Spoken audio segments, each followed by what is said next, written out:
আসসালামু আলাইকুম। আশা করছি আপনারা সবাই আল্লাহর রহমতে ভালো আছেন এবং সুস্থ আছেন। আজকের যে ঘটনাটি আপনাদের সাথে শেয়ার করব, সেই ঘটনাটি খুবই অন্যরকম একটি ঘটনা এবং এই ঘটনাটি রেকর্ড করার সময় আমি বেশ ভয় পাচ্ছি। লিসেনারদের কাছে আমি কিছু অনুরোধ রাখছি, দয়া করে এই ঘটনা নিয়ে আমাকে কেউ কখনো কিছু জিজ্ঞাসা করবেন না। এই ঘটনা শোনার পর বহুদিন একই শব্দ দেখেছি আমি দেখলাম আমার রুমে একটি কবর, সেই কবরে আর কেউ নয়, আমি নিজেই শুয়ে আছি। শুধু একটি কবর নয়, আমি আরো অনেকগুলো কবর দেখতে পেতাম। প্রায় বহুদিন আমার সাথে একই ঘটনা ঘটল। এই অবস্থা থেকে নিজেকে বের করে আনতে আমার বেশ কিছুটা সময় লেগেছে। আমি জানি না আজ এই ঘটনাটি বলার পর থেকে আমার সাথে আবার এমন কিছু হবে কিনা। আজকের ঘটনার সোর্স আমার খুব বেশি পরিচিত নন, আবার একেবারে অপরিচিত নন। ওনার নাম আরিফ। উনি একদিন বলেছিলেন ওনার এক সিনিয়র কলিগ নাম রাফিদ ওনার জীবনে ঘটে যাওয়া একটা ভয়াবহ অভিজ্ঞতা শেয়ার করতে চান তিনি। প্রথমে আমি ভেবেছিলাম হয়তো সাধারণ কোনো প্যারানর্মাল অভিজ্ঞতা, কিন্তু আরিফ ভাই যখন ঘটনার কিছু অংশ আমাকে শোনালেন, আমি বুঝলাম এটা সাধারণ কিছু ছিল না। আমরা দেখা করার সিদ্ধান্ত নিলাম চট্টগ্রাম শহরের সিআরবি এলাকার নির্জন একটি এলাকায়। জায়গাটা দিনের বেলাতেও বেশ ঝমঝমে লাগে। আরিফ ভাই যখন এলেন, ওনার চোখের নিচে কালচের দাগ স্পষ্ট। মনে হচ্ছে উনি গত কয়েক রাত ঠিক মতো ঘুমাননি। হাতে একটা পুরনো ডায়েরি আর কিছু অডিও ক্যাসেট। উনি আবার এদিকে সেদিক তাকাচ্ছিলেন। মনে হচ্ছিল কেউ হয়তো তাকে দেখছে। আমি ওনাকে একটু রিল্যাক্স হতে বললাম। উনি একটু পানি খেয়ে কাঁপা কাঁপা গলায় ঘটনাটি বলতে শুরু করলেন। ঘটনাটি আমি আরিফ ভাইয়ের ভাষাতেই বলছি।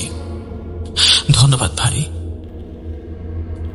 আসলে ঘটনাটা যার সাথে ঘটেছে সেই রাফিদ ভাই ছিলেন আমার দেখা সবচেয়ে ব্রিলিয়ান্ট এবং বিজ্ঞান মনস্ক একজন মানুষ। একটা মাল্টিন্যাশনাল কোম্পানিতে আইটি হেডের পদে ছিলেন তিনি। লজিক ছাড়া উনি এক পাও ফেলতেন না। সেই মানুষটা যে এভাবে, যাই হোক,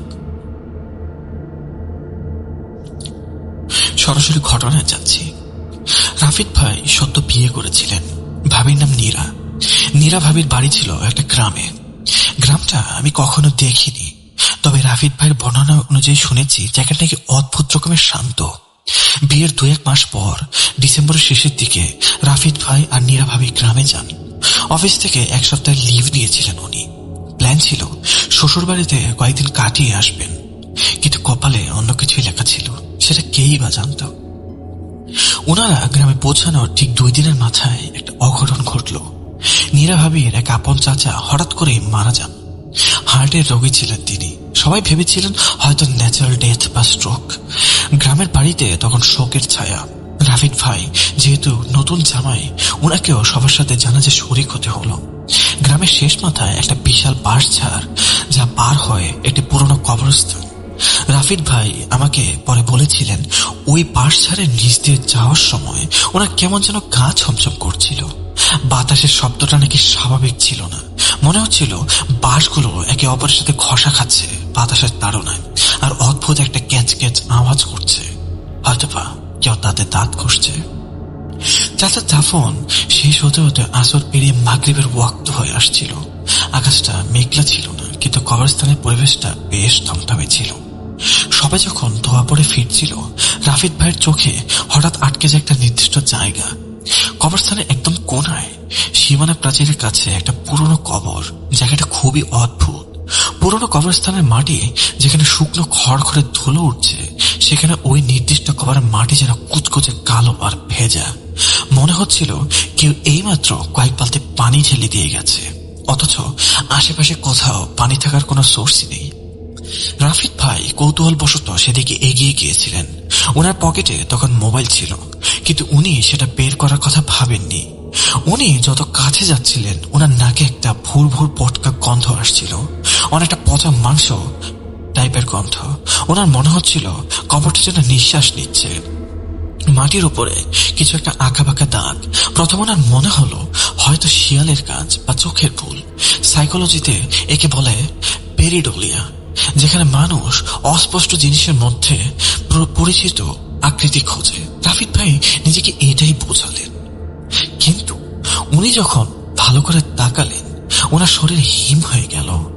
ভেজা মাটির উপর ফুটে থাকা দাগগুলো কোনো প্রাণীর পায়ের ছাপ নয়, সেগুলো যেন জ্যামিতিক নকশা। আর তার মাঝে ভাঙা ভাঙা কিছু বাংলা অক্ষর। লেখাগুলো ছিল স্থির না, মনে হচ্ছিল মাটি থেকে যেন কেউ নখ দিয়ে আঁচড়ে আঁচড়ে তখনও লিখেই যাচ্ছে।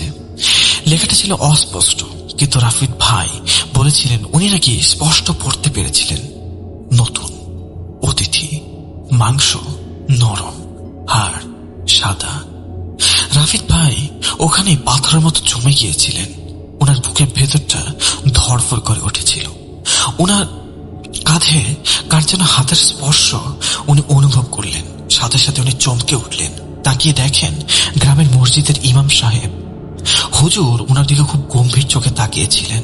ওনার মুখভঙ্গি ছিল কঠিন, যেন উনি জানেন রাফিদ ভাই কি দেখছেন। ইমাম সাহেব চাপা গলায় অনেকটা ফিসফিস করে বললেন, বাবা ওইদিকে যেও না, এটা অভিশপ্ত। বহু বছর আগে এক রাতে ওটা হঠাৎ মাটি ফুঁড়ে বেরিয়েছিল। চলো আসো, মাগরিবের আজান দিয়ে দেবো এখনই। এই সময় এখানে থাকা ঠিক না, সমস্যা হতে পারে। রাফিদ ভাই কোনো কথা বলতে পারেননি। উনি যন্ত্রের মতো ইমাম সাহেবের সাথে ফিরে এসেছিলেন, কিন্তু উনার মনের ভেতর একটা খচখচানি ঢুকে গিয়েছিল। ওই কালো ভেজা মাটি আর সেই লেখাটা, এটা কোনোভাবেই ওনার সায়েন্স বা লজিকের সাথে মিলছিল না। সেদিন রাতে শ্বশুরবাড়ি ফেরার পর থেকেই রাফিদ ভাই কেমন যেন চুপচাপ হয়ে গেলেন। নীরাভাবি ভেবেছিলেন হয়তো দীর্ঘ জার্নি আর মৃত্যু ঘটনার কারণে স্ট্রেস বা ডিপ্রেশন কাজ করছে। রাফিদ ভাই ডিনারের সময় কিছুই খেলেন না, শুধু এক গ্লাস পানি খেয়ে শুয়ে পড়লেন। ওনাদের রুমটা ছিল দোতলায়, জানালার পাশে একটা বড় আম গাছ। মাঝরাতে লোডশেডিং হলো। গ্রামের লোডশেডিং মানে খুটখুটে অন্ধকার। নীরাভাবি গরমে ছটফট করছিলেন। হুট করে ওনার ঘুম ভেঙে যায়। উনি দেখেন পাশে রাফিদ ভাই নেই, বিছানা খালি। রুমের এক কোনায় মোমবাতি জ্বলছে, আর সেই আলো আধারিতে উনি দেখলেন রাফিদ ভাই জানালার গ্রিল ধরে বাইরের দিকে তাকিয়ে আছেন। বাইরে এখন ঝুম বৃষ্টি হচ্ছে। টিনের চালে বৃষ্টির একটানা আওয়াজ কানে যেন তালা লাগিয়ে দিচ্ছে। নীরা ভাবি রাফিদ ভাইকে ডাক দিলেন, কিন্তু উনি কোনো সাড়া দিলেন না। ভাবি বিছানা থেকে নেমে ওনার কাছে গেলেন। রাফিদ ভাই শরীরটা বরফের মতো ঠান্ডা। উনি এক দৃষ্টিতে অন্ধকার কবরস্থানের দিকে তাকিয়ে আছেন। বিড়বিড় করছেন, কি যেন বলছেন, অন্য ভাষা, বোঝা যাচ্ছে না। ভাবি তার কাছে গিয়ে কান পাতলেন। রাফিদ ভাই একজনে একই কথা বলে যাচ্ছিলেন। ওনার গলাটা তখন ওনার নিজের মতো শোনাচ্ছিল না কেন জানি। মনে হচ্ছিল ওনার কণ্ঠ আর কেউ ধার করে নিয়ে সেই কণ্ঠে কিছু বলার চেষ্টা করছে, কিন্তু কি বলার চেষ্টা করছে সেটা স্পষ্ট ছিল না।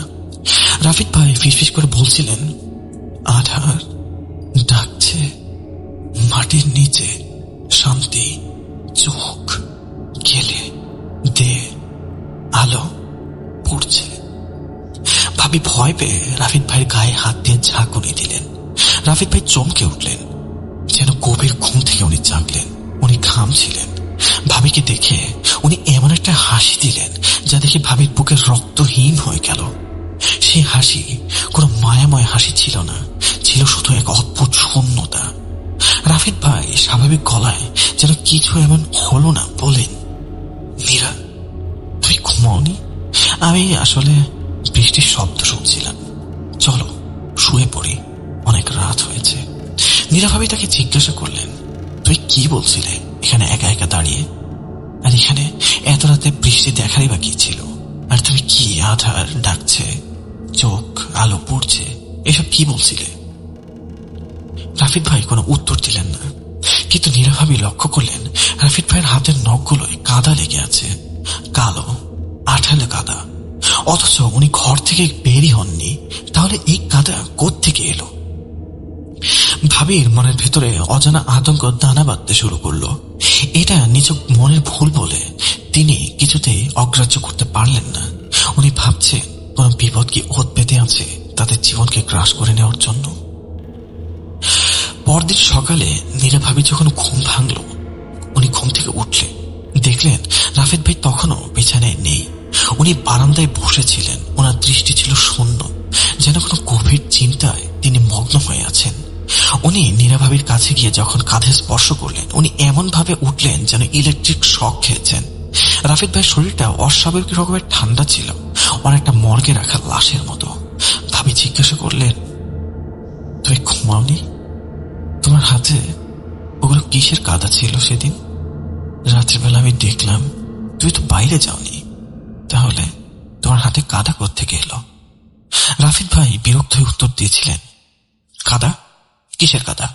আমি তো সারা রুমেই ছিলাম, তুমি হয়তো ভুল দেখেছ। আমার মাথাটা খুব ধরেছে, আমাকে ডিস্টার্ব করবে না। ওনার গলার স্বরটা কেমন যেন খসখসে মনে হচ্ছিল।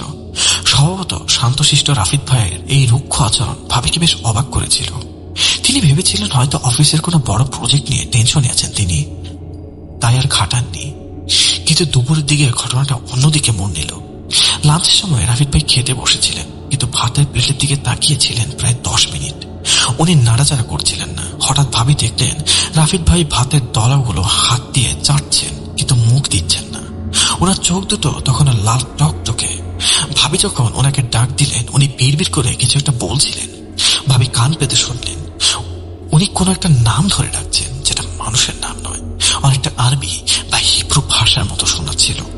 ভয় পেয়ে ভাবি গ্রামের এক পরিচিত ডাক্তারকে খবর দেন। ডাক্তার রফিক সাহেব এসে রাফিদ ভাইয়ের প্রেশার, টেম্পারেচার সব চেক করলেন। স্টেথোস্কোপ দিয়ে বুক চেক করার পর ডাক্তার তার কপালে চিন্তার ভাব দেখা গেল। তিনি বারবার চেক করলেন, কিন্তু কিছু বললেন না। রুম থেকে বেরিয়ে বারান্দায় এসে ডাক্তার সাহেব নীরা ভাবিকে নিচু গলায় বললেন, দেখুন ভাবি, আমি তো তেমন কোনো শারীরিক সমস্যা দেখতে পাচ্ছি না। ওনার প্রেশার একটু লো, আর পালস রেটটা খুব অদ্ভুত। সাধারণত মানুষের হার্টবিট একটা ছন্দে চলে, কিন্তু ওনারটা অনেক অনিয়মিত। আমি বুঝতে পারছি না আসলে কেন এরকমটা হলো। যেন কিছুক্ষণ বন্ধ থাকছে, আবার কখনো চলছে। আমার মনে হয় ওনাকে দ্রুত শহরে নিয়ে যাওয়া খুব দরকার। কোনো সাইকোলজিস্ট বা নিউরোলজিস্ট দেখানো উচিত। এটা কোনো নর্মাল মেডিকেল কেস বলে আমার মনে হচ্ছে না। হতে পারে বড় কোনো মানসিক আঘাত বা হ্যালুসিনেশন থেকে এমনটা হচ্ছে, কিন্তু আমার কাছে মনে হচ্ছে ব্যাপারটা খুবই জটিল। এটাকে হালকাভাবে নেবেন না। ডাক্তার চলে যাওয়ার পর নীরা ভাবি সেই ইমাম সাহেবের কথা ভেসে উঠল, যিনি রাফিদ ভাইকে বাড়ি দিয়ে গিয়েছিলেন। কবরস্থানে রাফিদ ভাইয়ের সাথে যার কথা হয়েছিল। বিজ্ঞান মানুষকে রাফিদ ভাইয়ের এই অবস্থা দেখে ভাবির আর যুক্তির উপর ভরসা ছিল না। তিনি বিকেলে চুপি চুপি সেই ইমাম সাহেবের কাছে গেলেন। মসজিদের বারান্দায় বসে ইমাম সাহেব তসবিহ গুনছিলেন।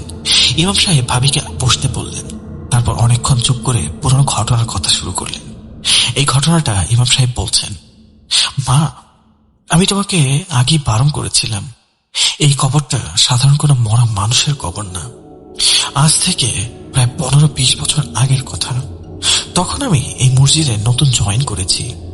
গ্রামের এক কাঠুরে ছিল, নাম মতিন। শরীরে খুব জোর ছিল তার। একদিন সে বাজি ধরে ওই কবরের উপর আগাছা পরিষ্কার করতে গিয়েছিল। আমরা সবাই তাকে নিষেধ করেছিলাম, কিন্তু সে শোনেনি। সে বলেছিল, মরা মানুষ আবার আমার কি ক্ষতি করবে, এটা সম্ভব না। দুপুরবেলা সে জঙ্গল পরিষ্কার করতে গেল। কিছুক্ষণ পর ফিরল, কিন্তু তার হাতে ছিল একটা রূপার পয়সা। সে নাকি ওই কবরের মাটি খুঁড়তে গিয়ে ওটা পেয়েছে। আমরা তাকে বলেছিলাম ওটা ফেরত দিয়ে আসতে। সে হাসাহাসি করে ওটা পকেটে রেখে দিল। সেদিন রাত থেকেই মতিনের মধ্যে বিভিন্ন ধরনের পার্থক্য শুরু হলো। প্রথমে সে বলল তার হাতের চামড়া নাকি জ্বলছে। আমরা গিয়ে দেখলাম সে হাত দিয়ে পয়সাটা তুলেছিল, সেই হাতের আঙ্গুলগুলো কালো হয়ে পচে যাচ্ছে। কোনো পোকা বা ঘা ছিল না, কিন্তু মাংসগুলো মোমের মতো গলে গলে পড়ছিল।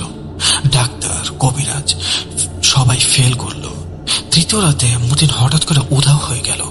আমরা সারা গ্রাম খুঁজলাম, শেষে তাকে পাওয়া গেল ওই কবরস্থানে। আর ওই কালো কবরের পাশে বসে সে নিজের পচা হাতটা দিয়ে ছিঁড়ে ফেলছিল। মনে হচ্ছিল সে পাগল হয়ে গিয়েছে। সে চিৎকার করে বলছিল, ওরা মাংস চায়, পচা মাংস ওদের পছন্দ না, ওরা তাজা মাংস চায়। তাই আমি আমার পচা মাংসের হাত দিয়ে আমার তাজা মাংস খুলে খুলে ওদেরকে দিচ্ছি। আমি তাকে ধরাধরি করে বাড়ি আনলাম, কিন্তু তাকে বাঁচানো গেল না। পরদিন ভোরে তার ঘর থেকে একটা বিকট পচা গন্ধ বের হচ্ছিল। গিয়ে দেখি মতিন নেই, বিছানায় শুধু তার নিথর দেহটা পড়ে আছে, আর শরীরের বিভিন্ন অংশে কাটা ছেঁড়া করে। দেখে মনে হচ্ছিল সে নিজের হাত দিয়ে এসব করেছে, বা নিজের মুখ দিয়ে কোথাও কামড়ে নিজে নিজের মাংস ছিঁড়েছে। ইমাম সাহেবের কথা শুনে নীরা ভাবির পায়ের নিচ থেকে যেন মাটি সরে গেল।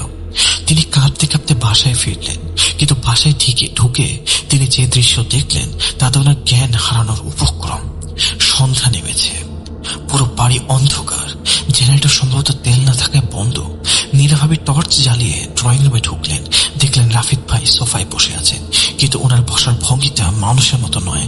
ওনার পিঠটা অদ্ভুত ভাবে বাঁকানো, আর যেন মেরুদণ্ডের হাড়গুলো ভেঙে গেছে। সামনে ডিপ ওয়াটার উপর একটা সাদা কাগজ, আর রাফিদ ভাই একটা কলম দিয়ে সেই কাগজের উপর পাগলের মতো কিছু আঁকছেন। ভাবি টর্চের আলোটা কাগজের উপর ফেললেন, সেখানে কোনো লেখা নেই। রাফিদ ভাই কলম দিয়ে কাগজটা ছিঁড়ে ফেললেন, আর টেবিলের কাছে খোদাই করে সেই একই জ্যামিতিক নকশা আঁকছেন যেটা সেই কভারের গায়ে ছিল। ভাবি কাপা কাপা গলায় ডাকলেন, রাফিদ, কি করছো এসব? রাফিদ ভাই ধীরে ধীরে ঘাড় ঘোরালেন। টর্চের আলোয় ওনার চেহারা দেখে ভাবি চিৎকার দিয়ে অজ্ঞান হয়ে গেলেন। রাফিদ ভাইয়ের চোখের মনি দুটো এখন আর কালো নেই, সেগুলো ঘোলাটে সাদা হয়ে গেছে। ওনার ঠোঁটের কোণ দিয়ে ফেনা বা লালা গড়িয়ে পড়ছে। ভাবি কোন রকমে নিজেকে সামলালেন, জ্ঞান হারালেন না পুরোপুরি। রাফিদ ভাই সোজা হয়ে দাঁড়ালেন না, বরং সোফা থেকেই শরীরটাকে অদ্ভুত ভাবে তুমড়ে মুচড়ে ভাবির দিকে ঘুরলেন। তারপর এমন একটা গলায় কথা বললেন যেটা কোনোভাবেই রাফিদ ভাইয়ের গলা নয়। মনে হচ্ছিল অনেকগুলো ড্রাম একসাথে বাজছে, এবং সেই ড্রামের ভেতর থেকে অনেকগুলো মুখ একসাথে কথা বলছে। সেই ভারী কর্কশ গলায় রাফিদ ভাই বললেন, চলে যেতে চাস? কিন্তু ওই তো আমাদের দাওয়াত দিয়েছে, এখন আর যাওয়া যাবে না। মেহমানদারি শেষ না করে এখান থেকে কেউ যেতে পারবে না। বোকা মেয়ে, আমরা কি মেহমানদারি করতে পারি না? তোরা আমাদের মেহমান, আমরা আমাদের মেহমানদারি চালিয়ে যাব। তাই যতক্ষণ না আমরা মেহমানদারি করতে পারছি, এখান থেকে কেউ যেতে পারবে না। কথাটা শেষ করে রাফিদ ভাই খিক খিক করে হেসে উঠলেন। সেই হাসির শব্দে জানালার কাঁচগুলো পর্যন্ত ঝনঝন করে উঠল। নীরা ভাবি বুঝতে পারলেন ওনার স্বামী ওনার মধ্যে নেই, অন্য কিছু একটা ওনার শরীর হয়তোবা দখল করে নিচ্ছে। নীরা ভাবির আর বুঝতে বাকি রইল না যে পরিস্থিতি এখন তার নিয়ন্ত্রণের সম্পূর্ণ বাইরে। উনি আর এক সেকেন্ডও দেরি করলেন না, চিৎকার করে ঘর থেকে বেরিয়ে উঠোনে গিয়ে পড়লেন। বৃষ্টির দর তখন আরো বেড়েছে। ওনার চিৎকারে পাশের বাড়ির মন্টু ভাই আর তার বাবা লণ্ঠন হাতে দৌড়ে এলেন। গ্রামের মানুষ বিপদে আপদে এত এক হতে সময় নেয় না। মুহূর্তের মধ্যে জন পাঁচেক মানুষ জড়ো হয়ে গেল। নীরা ভাবি কাঁপতে কাঁপতে শুধু বললেন, ওনাকে বাঁচান, ঘরের ভেতরে শয়তান, বাঁচান, ওনাকে বাঁচান। সবাই মিলে ঘরের ভেতরে ঢুকে তখন রাফিদ ভাই আর সোফায় নেই। উনি ফ্লোরে হামাগুড়ি দিচ্ছেন। ওনার পরনের টি শার্টটা ছিঁড়ে ফালি ফালি হয়ে গেছে, পিঠের চামড়া ভেদ করে মেরুদণ্ডের হাড়গুলো যেন ঠেলে বেরিয়ে আসতে চাইছে। দৃশ্যটা দেখে মন্টু ভাইয়ের হাত থেকে লণ্ঠনটা প্রায় পড়েই যাচ্ছিল। রাফিদ ভাই ফ্লোরের টাইলসে নখ দিয়ে আঁচড়াচ্ছিলেন আর এমন শব্দ করছিলেন যেটা কোনো মানুষের গলা দিয়ে বের হওয়া অসম্ভব। সেটা ছিল সাপের মতো হিংসির শব্দ, আবার বুনো শুয়োরের মতো শব্দ, হঠাৎ খোদ খোদ আওয়াজ। ইমাম সাহেব তখন ঘটনাস্থলে পৌঁছাননি। মন্টু ভাই আর গ্রামের কয়েকজন সাহসী যুবক মিলে রাফিদ ভাইকে ধরার চেষ্টা করলেন, কিন্তু রাফিদ ভাইয়ের গায়ে তখন ও কি যে শক্তি তার উপর ভর করেছে তা একেবারে অবিশ্বাস্য। উনি এক ঝটকায় মন্টু ভাইকে ঘরের কোনায় ছিটকে ফেলে দিলেন। মন্টু ভাই ব্যথায় কোকিয়ে উঠলেন। ওনার মনে হলো ওনার হাড় ভেঙে গেছে।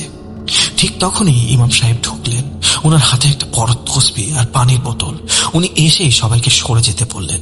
রুমের বাতাস তখন ভারী হয়ে গিয়েছে, নিঃশ্বাস নিতে কষ্ট হচ্ছে। পচা মাংসে সে পটকা গন্ধ এখন আরো তীব্র হয়েছে, যেন পেটের নাড়ি ভুঁড়ি উল্টে আসার জোগাড়। ইমাম সাহেব পায়ে ধীরে ধীরে রাফিদ ভাইয়ের দিকে এগোলেন। উনি উচ্চ স্বরে আয়াতুল কুরসি পাঠ করতে শুরু করলেন। ইমাম সাহেবের কণ্ঠে একটা গাম্ভীর্য ছিল, যা শুনে উপস্থিত সবারই লোম দাঁড়িয়ে গেল। আল্লাহ লা ইলাহা ইল্লাহু আল হাইয়ুল কাইয়ুম আয়াত পড়া শুরু করার সাথে সাথে রাফিদ ভাইয়ের শরীরটা কেমন যেন বেঁকে যেতে শুরু করলো।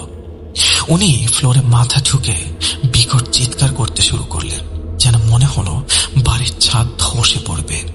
ওনার মুখ দিয়ে ফিনকে দিয়ে কালো রক্তের লালা বা বমি বের হতে শুরু করলো। সেই বমিতে পোড়া গন্ধ। রাফিদ ভাই বা ওনার শরীরের ভেতরে থাকা সেই সত্তা ইমাম সাহেবের দিকে মুখ তুলে তাকালো। ওনার চোখ দুটো তখন আগুনের মতো জ্বলছে। ওই সত্তাটি ইমাম সাহেবের দিকে তাকিয়ে ব্যঙ্গাত্মক হাসি দিয়ে উঠল। সেই হাসিটা মানুষের হাসি নয়, ওটা যেন হাজার বছরের পুরনো কোনো অভিশপ্ত গুহা থেকে ভেসে আসা কোনো প্রতিধ্বনি। সত্তাটি ইমাম সাহেবের দিকে তাকিয়ে কর্কশ কণ্ঠে বলল, তুই তুই এসেছিস আমাদের থামাতে? এই মাটির শরীর আমার।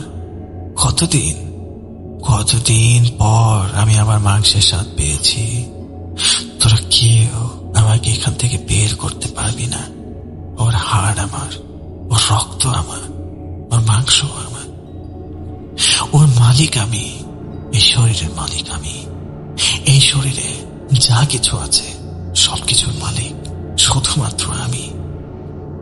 এই কথা বলে সেই সত্তাটি হেসে উঠল।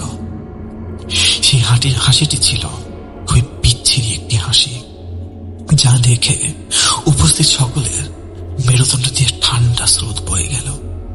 ইমাম সাহেব থামলেন না। উনি বোতলের পড়া পানি রাফিদ ভাইয়ের চোখে মুখে ছিটিয়ে দিলেন। পানিটা গায়ে লাগার সাথে সাথেই রাফিদ ভাই শরীর থেকে ধোঁয়া বের হতে শুরু করলো, যেন কোনো অ্যাসিড ঢালা হয়েছে। সত্তাটি যন্ত্রণায় দাপাদাপি করতে লাগলো, কিন্তু তার মুখ থেকে গালাগালি আর অভিশাপ বের হতে থাকলো। চলছে আগুন, কিন্তু লাভ নেই। এটা পুরো ওর নিজেই আমাকে ডেকেছে। ওর কৌতূহলী আমার চাবি। আমি এখন আর শুধু অতিথি নয়, আমি এখন ওর মালিক, এই বাড়ির মালিক। হঠাৎ লোডশেডিং এর অন্ধকার ভেদ করে জানালার কাঁচ ভেঙে একটা দমকা হাওয়া ঢুকলো। মোমবাতির লণ্ঠন সব নিভে গেল। ঘর অন্ধকারের মধ্যে শুনলাম রাফিদ ভাই জানালার গ্রিল ভেঙে বাইরে লাফ দিলেন। দোতলা থেকে লাফ দেওয়ায় শব্দটা বেশ ভারী ছিল, যেন একটা বস্তা নিচে পড়ল। ধর ওকে, কবরস্থানের দিকে যাচ্ছে, ধর! ইমাম সাহেব চিৎকার করে উঠলেন। সবাই টর্চ আর লাঠি সেটা নিয়ে বৃষ্টির মধ্যেই দৌড় দিল। নীরা ভাবিও ছুটলেন পিছে। কাদা আর পানির মধ্যে দৌড়াতে গিয়ে অনেকে আছাড় খেল, কিন্তু কেউ থামলো না। কবরস্থানের কাছে গিয়ে আমরা যে দৃশ্য দেখলাম তা আমি বা আরিফ ভাই কেউই কোনোদিন ভুলব না। সেই অভিশপ্ত কালো কবরটার ঠিক মাঝখানে রাফিদ ভাই বসে আছেন। উনি দুই হাত দিয়ে পাগলের মতো মাটি খুঁড়ছেন। ওনার নখগুলো ভেঙে রক্ত বের হচ্ছে, কিন্তু উনি থামছেন না। গর্তটা তখন বেশ গভীর হয়ে গেছে। সবচেয়ে ভয়ের ব্যাপার হলো, এই কবরটা মাটি তখন আর স্থির মাটি ছিল না। মাটিগুলো যেন জীবন্ত।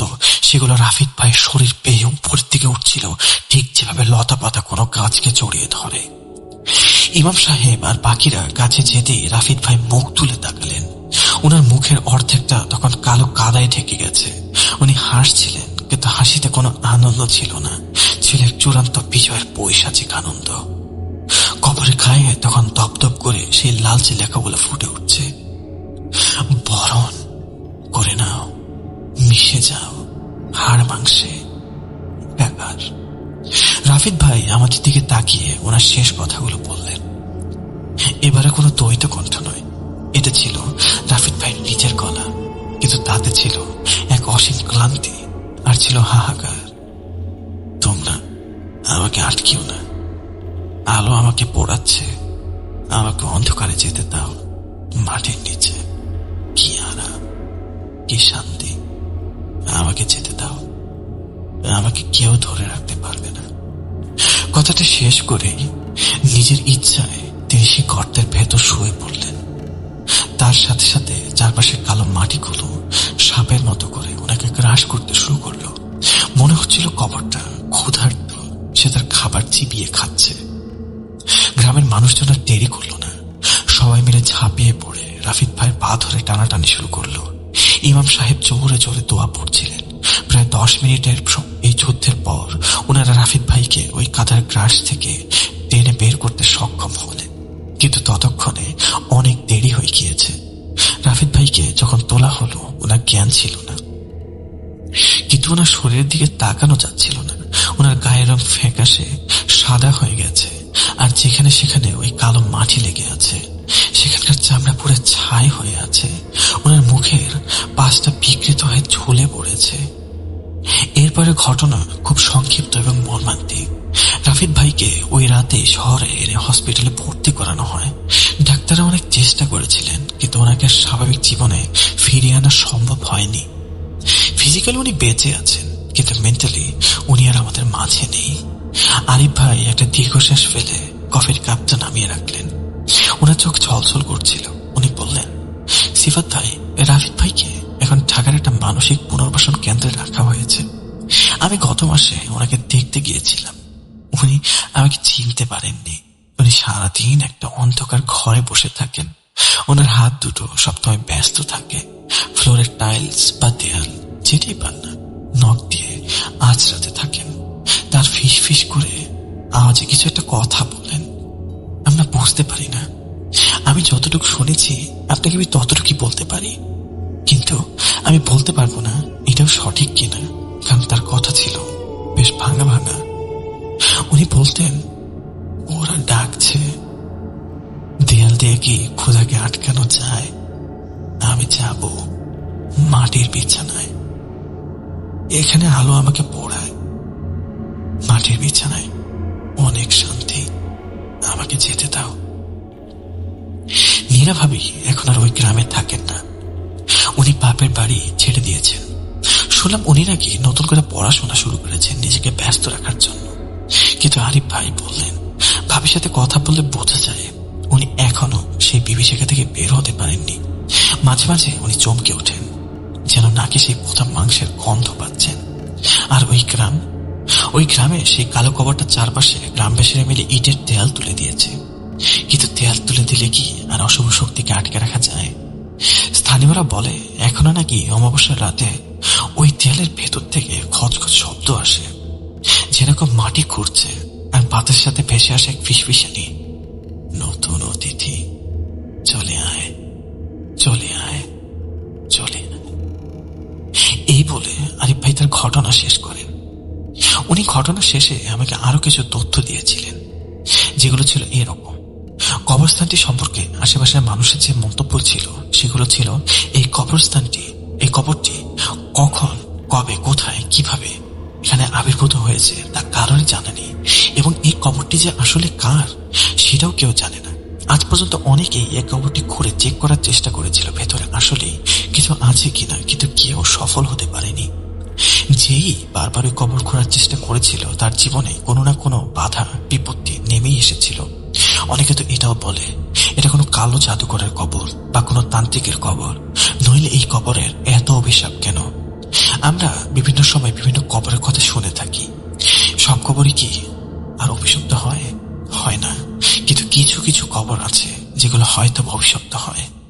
এই কবর সম্বন্ধে আশেপাশের মানুষজনের মন্তব্য অনুযায়ী যদি আমি চিন্তা করি, তাহলে আমাকে এটাই বলতে হবে, এই কবরটি একটি অভিশপ্ত কবর। এই কবরের কারণে গ্রামের আরো বেশ কয়েকজন মানুষ পরবর্তীতে পাগল হয়ে গিয়েছিল।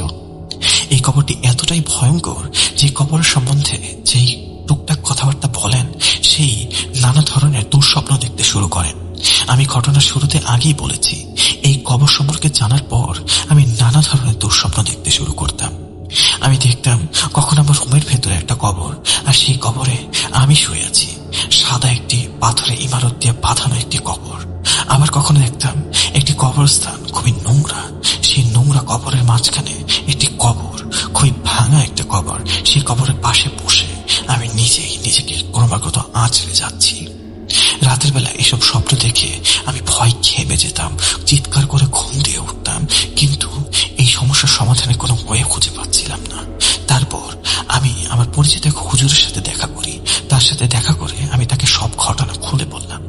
ওনাকে খুলে বলার পর উনি আমাকে বললেন, এই কবরটি হয়তোবা খুব ক্ষতিকর কোনো কিছুর কবর, হয়তোবা এমন কারো কবর যার কবর সেখানে থাকা বা সে তার আশেপাশে কারো থাকা খুবই ক্ষতিকর সবার জন্য হতে পারে। সেই কবরটি হয়তো তান্ত্রিক বা কালো জাদুঘরে হুজুরের ভাষ্য ঠিক এমনই ছিল। আমি আজও জানি না ওই কবর কার, ওই কবর কোত্থেকে এলো, এটা কেউই বলতে পারেন না, কিন্তু ওই কবর আজও রয়েছে। আমি কিছুক্ষণ চুপ করে বসে থাকি আরিফ ভাইয়ের ঘটনা শোনার পর। আমার কান ছমছম করছিল। আরিফ ভাইয়ের চোখে মুখে যে আতঙ্ক আমি দেখেছি তা কোনো অভিনয় হতে পারে না। আমরা আর বেশিক্ষণ বসলাম না। আরিফ ভাইকে বিদায় দিয়ে আমি যখন ফিরছিলাম, আমার মনে হচ্ছিল আমার জামার পকেটে রাখা মোবাইলটা খুব ভারী লাগছে, যেন কেউ ওটার মধ্যে ঢুকে আছে। কালো কবরে কোনো অদৃশ্য ফ্রিকোয়েন্সি। এই কবর আসলে কার, কিভাবে এলো, আজও তার রহস্য এই দুনিয়ার বুকে রয়ে গেল। আমি জানি না আজকের ঘটনাটি শোনার পর আপনাদের এই ধরনের কোনো সমস্যা হবে কিনা। যদি হয় তাহলে আমি বলবো আপনারা এটাকে নিছক কোইন্সিডেন্স বলে ধরে নেবেন আর ভুলে যাওয়ার চেষ্টা করবেন। যদি আপনারা ভয় পান বা যদি আপনাদের কোনো বড় ধরনের সমস্যা হয়, তাহলে কোনো বিজ্ঞ আলেম বা হুজুরের সাথে কথা বলবেন। নিজে থেকে কোনো সিদ্ধান্ত নেবেন না, আর দেখে শুনে সিদ্ধান্ত নেবেন। আজ এই পর্যন্তই। ভালো থাকবেন, সুস্থ থাকবেন, সকলেই ভালো থাকবেন। আর নতুন কোনো ঘটনা নিয়ে আবার ফিরে আসবো নতুন কোনো এপিসোডে। ততদিন পর্যন্ত সবার সুস্থতা কামনা করে আজ বিদায় নিচ্ছি।